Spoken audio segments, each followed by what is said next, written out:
Welcome to the Leading the Way podcast. We are your hosts, Maza Zimmerman and J. Alvarado. And on this show, we take a look at life through the lens of leadership. Yeah. All right, so we're back. Episode 6. Yes. I got to stop numbering every one. I know, it's episode 6. I just watched 5. Right. Yeah. All right. So, All right. How you doing? Better.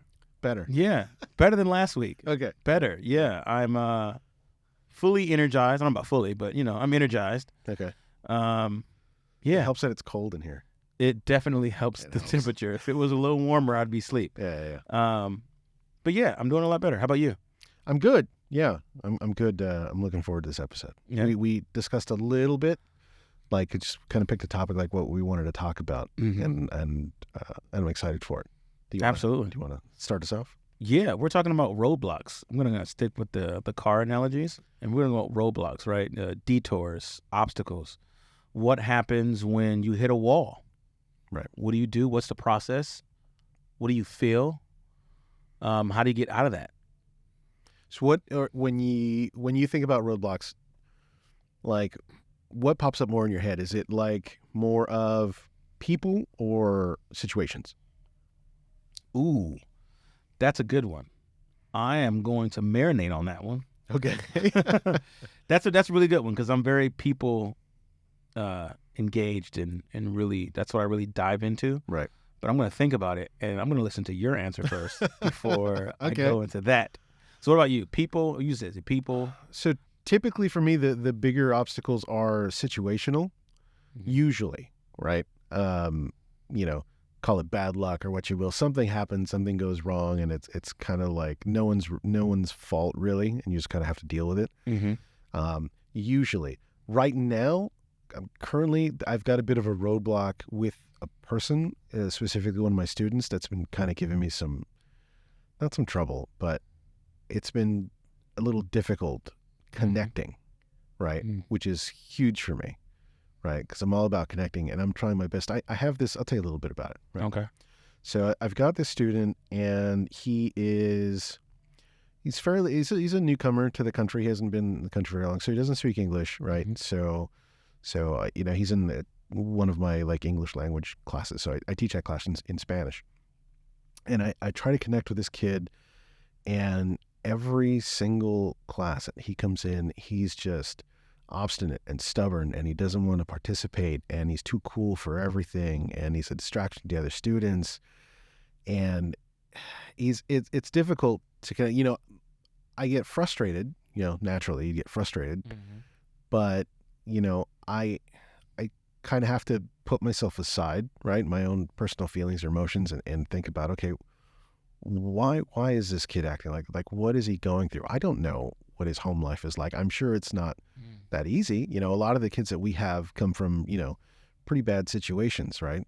A lot of my kids, like even though they're 10th graders, are young, they have jobs. Some of them work till midnight, all over the place. One kid was telling me today, he takes the bus to Malibu because he works in a restaurant in Malibu. This kid's like 15. Wow. You know what I mean? So I don't know what his situation is, and it's really tough. But I've tried, like, I sit down with him. I try to talk one-on-ones, like, hey, man, what's going on? Like, anything troubling you? Something going on at home? Because every time you come in, like, you're being a distraction to other people, and you don't want to do anything. Like, talk to me. And I try, and so far I'm not really breaking through this kid. Little by little, I'm getting there. Like, I've gotten to the point now where I literally have to sit down next to him, right? And like just kind of trying to copy what he's like, whatever the assignment is, right? So right now I teach, this class is graphic design, right? Yeah. I know I'm rambling a lot. No, you're good. But so this class is graphic design, but right now we're just doing like elementals of design and stuff. There's a lot of drawing and artwork on paper just to learn the fundamentals, right? So I'll give them stuff to do and practices and things like exercises to learn elements of design, and like whether it's like perspective or things, whatever it is, right? Some kind of drawing. So I found if I sit down next to him and I go, hey man, I'm just going to draw with you. And that's about it. And I just start on my own sketchbook next to him, you know, I just start drawing, and I'll like show him, hey, what do you think of that? Hey, what do you think I should do? So I've been getting him to actually do the work. He still doesn't communicate well. He still kind of has an attitude about it, but at least he's drawing. So I'm like little by little, man, I'm chipping away at this kid. But You found your gateway. I'm getting there, right? So that's what I'm trying to figure it out. So he doesn't like to talk, especially he doesn't like to talk about himself or his emotions. So he's very closed off, right? So maybe that's a defense mechanism. That's another thing. Like I have to think about the reasons behind the behavior, right? So yeah, maybe he has trouble communicating his emotions because of his home life or whatever it is. So I have to find another way to connect. So maybe that's here. Just show him, hey, lead by example. You know, hey, just see what I'm envisioning. You said 10th grade. Yeah. And so it's like 15. Yeah, 15. Somewhere. So it's weird. So my school, I have, you know, I have mostly 10th graders. I have some 11th graders mixed in, but the age ranges, because a lot of these kids have come from other countries, right? So they get placed kind of at their academic level, right? They get tested. So I have some kids that are, you know, 15, and I have like 2 or 3 that are like 19, you know, and they're like in 11th grade. They still haven't graduated yet. So there's a big mixture, but this kid's probably about 15. So I'm envisioning a 15-year-old who's already working what seems to be full-time hours. Seems that way. I'm sure it's all under the table, right? These kids. Know, but my thinking is, and look, this is not factual, right? This is just my imagination. Yeah. A 15-year-old who's working what could be full-time hours. Right. I'm thinking he doesn't have time to do much anything else. Right. Which means he doesn't have time to talk about himself or anything that he's feeling. Right. And as a kid who's working full-time hours, if I'm 15, who cares what I feel? I'm 15 and working full-time hours. Right. So it's not liking it versus I'm not used to it. Why does anyone care about what I feel? I'm just supporting my family. Feels very alien to him. Yeah. I'm sure, and being, you know, being quite frank and honest about it, he's probably in the mindset like, this is a drawing class, who cares? Yeah. And I get that. And maybe to him, it doesn't matter. And that may be true. You know, in his life, he's not going to go on to study art, pursue art, or take a career in the arts. Because he's got adult problems. Yeah. So probably to him, it doesn't matter, right? And I get that too. So I have to find this balance to where, like, you know, I don't need you. And I tell them, I don't need you to be a great artist. I don't need you to do that stuff. I need you not to be disruptive, and I need you to, you know, stay awake, you know, just participate. Yeah. If anything, you know, I try to get them, I'm going to try and have them also, because I got them all sketchbooks, right? So I got the school to get them all sketchbooks. So I'm going to try and have them, even if they're not so great at drawing, maybe journaling, right? So I'm going to have them do, like, you know, draw a little something of your life, whatever you can, and then just tell me about it, write about it, you know, and just to find other ways, just to get them, you know, to be able to express themselves, because that's what art kind of is. It's expression. I wonder what will happen if you told them, draw what you feel. Whatever you're feeling right now, right? Draw it. What do you mean? So it's up to you. So I'm edging my way there, right? Because I do want them to kind of journal and do that stuff. So I gave everybody an assignment. We all did it together in class, to where I had them draw a food dish, right, from their childhood that gives them good memories. Maybe it's something they ate with their parents, or maybe it's something they ate with their friends. Yeah. Something that gives you good memories. And then I asked them to write a little paragraph explaining why. Right. So me, of course, like I drew some empanadas, right? Argentine empanadas. And I talked about my mom, and my mom was a chef, and, you know, we were really poor growing up, but she was such a good cook that she'd always make this amazing food, no matter how little money we had. So whenever I eat empanadas, right, it makes me think of my mom, and, you know, it's a good feeling inside. So I'm out there trying to hold back tears, right? So I'm talking about my mom and how much I love her in the class. So I got him to draw, and like I had them draw before I showed mine. And what was funny is they weren't Argentine, but his food were empanadas. Wow. Yeah. So then I showed mine, and I saw that look in his eye, right? Like we connected a bit there because we both picked the same food, right? So yeah, it's little by little things, right? So that's kind of, I guess it's me kind of being sneaky, right? Okay, food. Hey, good memories. Tell me if I really. And then little by little. I don't know if it's you being sneaky. You found a gate. Yeah. I feel like everyone has a gate. You know, I used to watch when it was on Stranger Things, Right. looking for a gate to get in. Yeah. And I feel like everyone's like that. I get that at work, where everyone has a gate, and as a leader, it's up to you to find that gate. For some people, their gate's wide open all the time. Yeah. And so it's easy to get in. For others, I got, bop wire, I've got a guard dog, I've got 2 extra security guards, and then I got a few trick doors just in case. And I got, that looks like the gate. Yep, it's not. It's just a wall I painted door.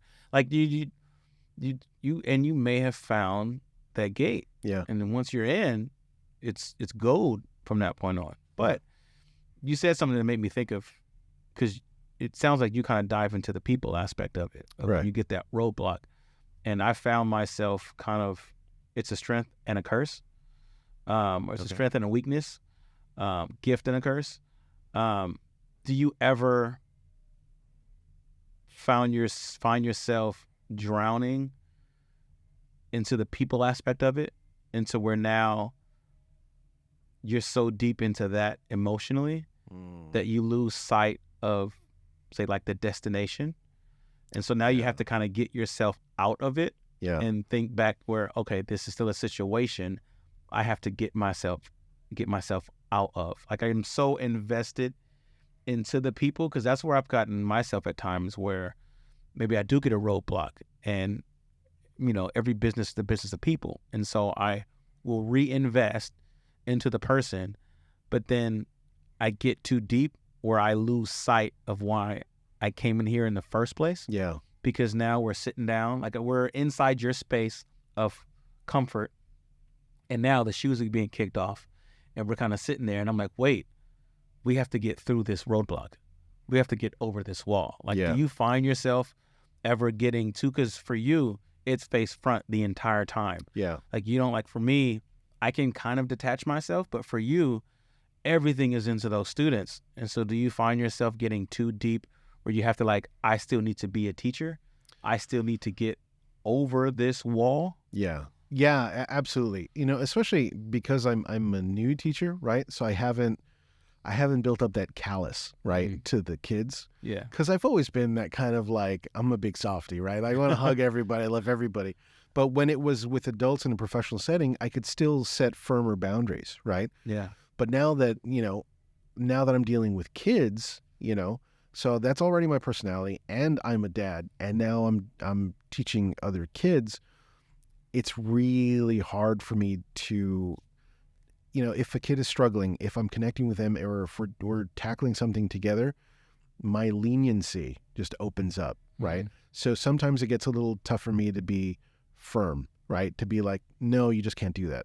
I mean, if it's obvious things, right? Like if they want to, like, go walk the halls or go something, yeah, fine, you can't do that. But, if they have to finish an assignment by the end of class, right?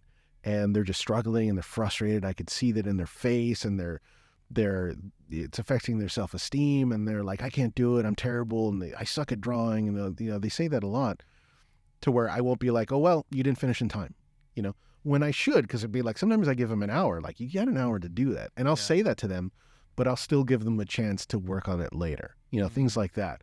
So I loosen up my rules a bit when it comes to that, because I care about their feelings. Because when I think about it, I see it in their face, and I just want to hug them, and I can't. You're not allowed to. Like, I just want to hug these Not kids. this day and time. Right? Yeah. I just want to. Oh, it's okay. I don't want to pat them on the back and tell them it's okay. So I do find myself loosening up my rules. I soften up for the kids.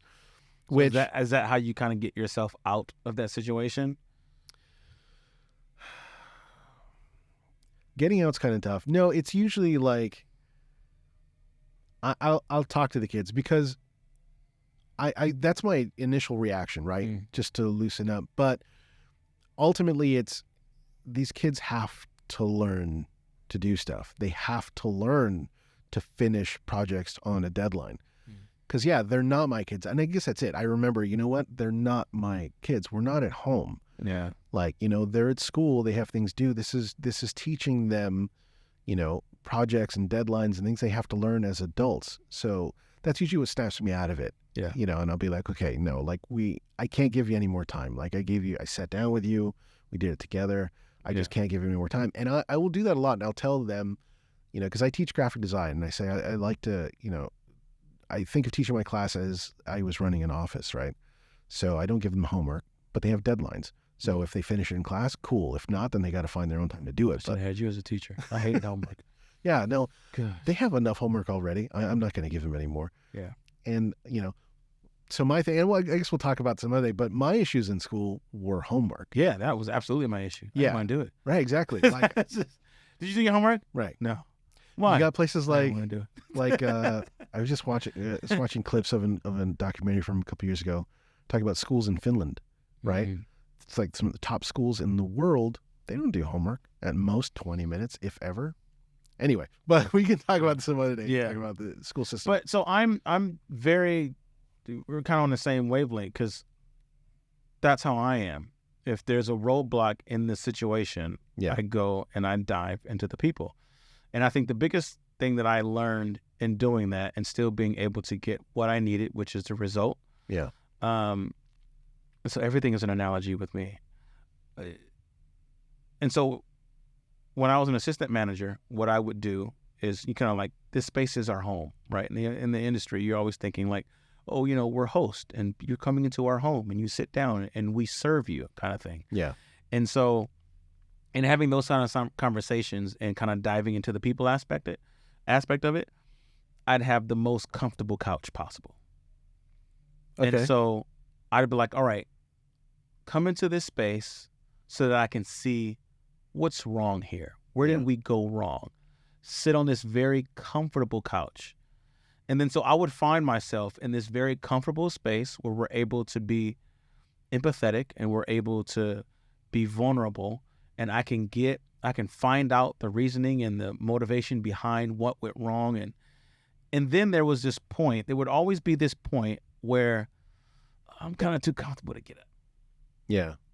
And getting the result requires both of us to get up, and application needs to happen. But the couch was too comfortable. The space that I created was too comfortable. I remember one time I got lost. This is totally off the wall, but I got lost on a college campus. And so I had one of the campus police drive me back to where my car was, because I had no idea. Yeah. And he was like, yeah, you don't mind sitting in the car, because it was him and another cop. You don't mind sitting in the back? Yeah, I don't care. And it was the most uncomfortable seat I had ever sat on my entire life. Yeah. And so I had to learn as the GM now not to make this space so comfortable where you couldn't get up out of it. Right. Because the job is not for us to sit down. The job is to continue moving. But it does require us sometimes to create this space comfortable enough to where you can be vulnerable. Yeah. And be able to, we can have an honest conversation, and I can deliver feedback, and you can retain it. You'll be able to comprehend, and then we can move out of this space and get right back to where we were. But as an assistant and just kind of learning how to be a leader, I put so much focus on creating a comfortable space that it was too comfortable to get out of. It was too comfortable for myself, and it was too comfortable for the other person. And so I had to just kind of learn, I don't need the most comfortable couch. Right. It just needs to be comfortable enough to be able to sit, be vulnerable, get what we need out of this space, and then move it and keep it pushing. But that's what my issue was. It was kind of like the movie Get Out, where it was sinking into the couch. Sink into that couch, and like, you know how you like sleep paralysis, where you're like, I'm woke but I can't get up. Yeah. And that's kind of how it was, where it's like, I can't get out of this space that I've created. And so I had to learn to adapt and kind of modify the space I was creating. So I wonder what the difference in technique is there, because what we're doing is kind of similar, right?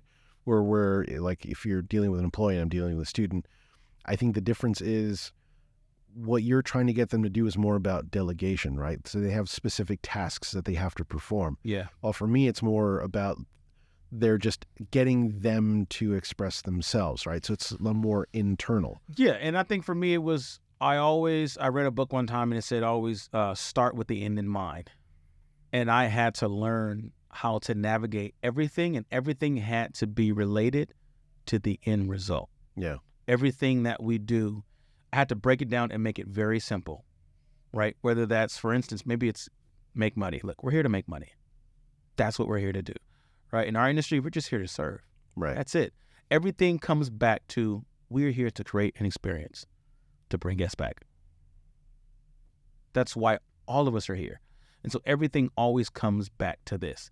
And so I had to learn not to isolate one small event so much that you lose sight of why you're here. Yeah. And so when you hit those roadblocks, okay, sometimes you have to, lift the hood of the car and you have to kind of do this, but don't get so focused in this. You have to get back into the car and go. So do you have like a phrase or a go-to technique or something if you're dealing with, let's say, an employee who's just not getting their head in the game? Do you have an approach that you usually start with and then maybe have to pivot later? Is there something like a go-to? I ask a lot of questions. And so I will ask just fire rapid, just really, why are we here? What are we doing? What are you doing? What were you thinking when you did this? And I just kind of find out what they're thinking. Yeah. And then bring them back to where I need them to be. Okay. Because and a lot of times what I do is what do you want? Why are you here? I'm here to ask this question. Why are you here? Right. Why'd you want to work here? Why'd you clock in? Let's first figure that out. Right. So I ask a lot of questions to try to figure out your purpose for being here, because all of that you're doing is related to this. Like versus another job, right? Yeah. Right. Right. Like, and so it's really, I say my car breaks down and I'm like, all right, well, step one, let me lift up the hood because my car's not working anymore. And Yeah. 90% of the issue is going to be under here. Right. So lift up the hood. And then, all right, I think I found what the issue is. I'm not going to start naming stuff because I have no idea what's under the hood. Right. But I started seeing, okay, maybe it's this. What is this? And I start looking, and then we're 30 minutes, 45 minutes, an hour, 2 hours, and I am so invested in this that's not even related to the problem. Right, yeah. And it's like I found new passion into this, and it's like, don't get distracted. Remember, the goal is to fix whatever the issue is so that we can get back on the road and go to Disneyland. Right. That is the goal. Right. And so when you hit those roadblocks, keep it about the goal. Okay, you hit a roadblock. You have to stop. You have to kind of reconfigure. Yeah. But that is directly tied to where you were trying to go. And I think sometimes we stop, get comfortable, because I've done it. Yeah. And I'll get comfortable and I get sidetracked. And next thing you know, I'm reinvesting and I'm prioritizing this, because now we're talking about this and I'm getting in this. Yeah. And then we're 2, 3, 4, 5 days and I'm still talking about this. Yeah. And I've lost sight of, wait, I thought we were going here. And so it's trying to keep it simple. Yeah. Don't overcomplicate what doesn't need to be. That's interesting. So for me, for you, like, you keep them focused, try not to get them distracted, right? For me, I sometimes I use a little bit of, you do the opposite, right? To where I do distract them. Mm. So, all right. So, back when I was a filmmaker, right? And you're directing, one really good technique for getting a good performance out of an actor is, actors will have a line of dialogue, right? And they'll ham it up or whatever, or it's like flat. It's not great. You give them something to do, something physical, right? So if they're in a scene in the kitchen, right? I wouldn't give them much direction on what they're talking, but you'd be like, okay, see all these dishes? I really want you to wash them. Like, don't pretend. Like, I want you to wash them, right? And like, see, and smudge it up. And this, I'm going to check this later. And over here, I'm going to make sure that this is clean, but you got to make sure that's done. So the whole time they're going through it, they're focusing so much on those dishes to where the dialogue they're supposed to be reading just comes out natural, right? So the way I kind of translate that to my students is they're so focused. Like I tell them, oh, that's going to get graded. Oh, you got to do something because it's got to get graded. I get them so focused on thinking about what's going to be graded and what they're going to get, that what I really want is just them to, to show participation, some effort. I want to see what comes out of them. It's not even really about the grade, right? Yeah. So because as long as they do something, I'm going to give them a good grade.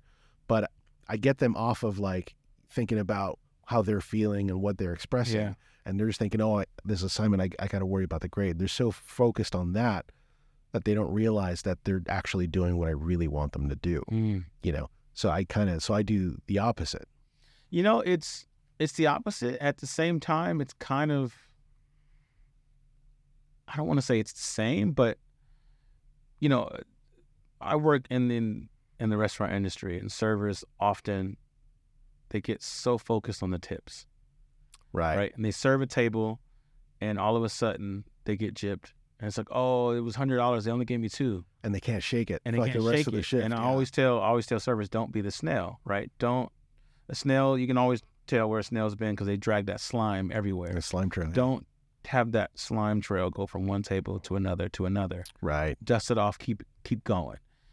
And I always have to break it down. Look, what are we here to do? Prioritize that. Yeah. Focus on creating the experience to bring guests back. And that will come. Right. Naturally. The server that focuses on tip amount always have bad tips. Right. And the server that literally just prioritizing creating that experience for the guests, tips come.